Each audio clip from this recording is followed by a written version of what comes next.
Assalamualaikum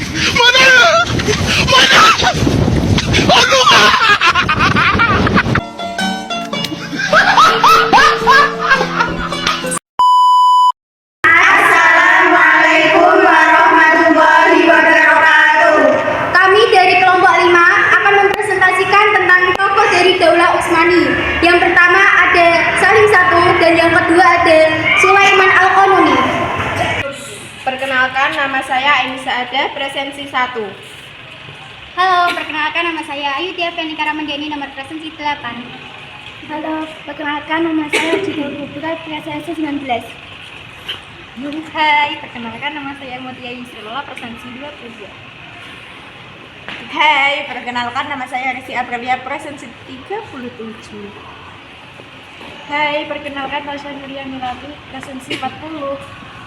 Hai, perkenalkan nama saya Sania Salma, presensi 41. Hai, perkenalkan nama saya Alfa Rasana, presensi 42.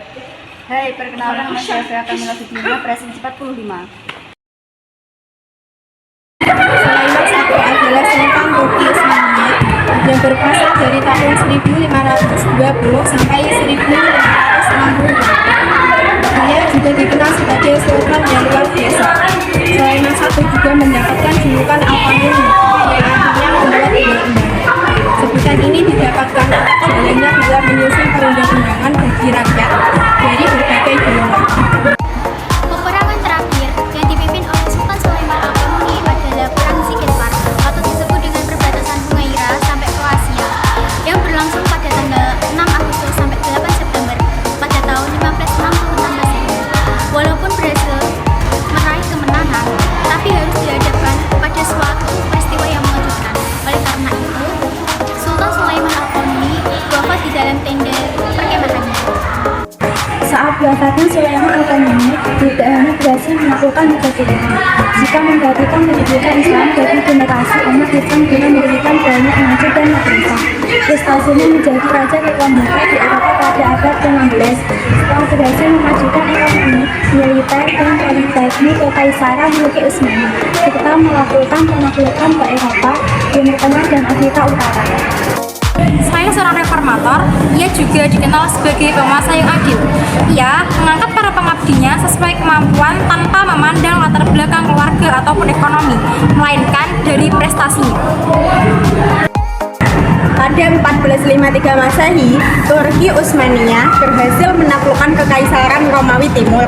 Sejak saat itu, langkahnya semakin ringan untuk menjadi kekuatan geopolitik yang utama di seluruh dunia. Islam, kerajaan yang berpusat di Anatolia, itu kian mengemukakan sebagai pengganti Bani Abbasiyah untuk menyandang titel kekhalifah. Dalam sejarah Turki Utsmani, Salim I adalah penguasa pertama yang digelar khalifah. Di bawah pemerintahan yang menguasai 3 tanah suci umat Islam, yakni pertama Makkah, kedua Madinah, ketiga Baitul Maqdis. Kekuasaan itu dimulai dengan kemenangannya atas Daulah Bani Makhluk. Salim menduduki kursi kekuasaan pada 25 April 1512 Masehi. Usai mengungguli Pangeran Ahmad, dua bersaudara itu memperebutkan tahta sejak akhir pemerintahan Bayezid II. Beberapa bulan sesudah lengser, Ayahanda wafat di pengungsian pada 1514 Masehi. Salim mengerahkan pasukan untuk melawan Safavid. Ia sukses menghalau-balau tentara Shah Ismail hingga ke Tabriz. Akhirnya, satu persatu wilayah Anatolia Timur, Kaukasus, dan Irak Utara jatuh di tangan kerajaan yang berpedoman Sunni itu. Salim juga memperluas wilayahnya sampai ke Kurdistan, Hijaz, Bakir, Hijaz, dan Aljazair. Ia juga berhasil melawan Khalifah Abbasiyah Al-Mutawakkil Billah yang ada di Mesir dan membawanya ke Istanbul. Kemudian ia mengambil jabatan sebagai Khalifah. Salim juga seorang pujangga yang menulis puisi dalam bahasa Turki dan Persia menggunakan nama Mahlasul Salim. Yang kumpulan versinya masih untuk hingga hari ini.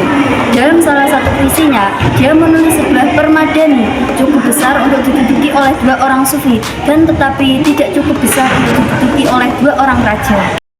Sekian dari kami. Wassalamualaikum warahmatullahi wabarakatuh. Please subscribe.